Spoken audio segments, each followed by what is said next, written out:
Human rights focus too much on the individual. An African perspective. Some say human rights focus too much on the individual. In Africa, where community solidarity and shared responsibilities run deep, that can sound like a fair criticism.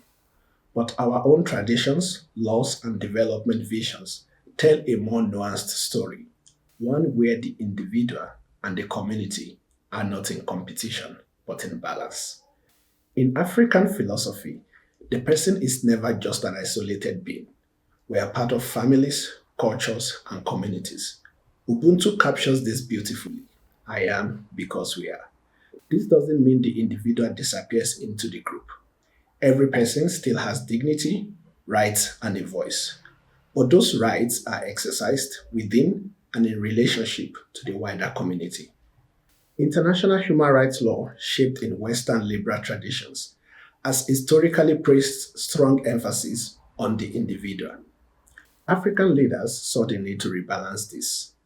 That is why the African Charter on Human and People's Rights protects not only individual rights to life, speech, due process, and religion, but also people's rights to self determination, natural resources, development, and a healthy environment. Article 27 of the African Charter even speaks of duties to family, society, the state, and other communities. Individual rights are not absolute, they are exercised with regard to the collective good. Another instance is the Maputo Protocol, one of the most progressive human rights instruments in the world. It protects women's autonomy in health and family life, bans harmful practices like female genital mutilation, and ensure that culture can never be used as an excuse for abuse. This is individual protection, but it strengthens the whole community. Africa Economic Vision says the same. Agenda 2063 imagines an Africa where development is people driven, where all citizens, women, youth, persons with disability shape our shared future.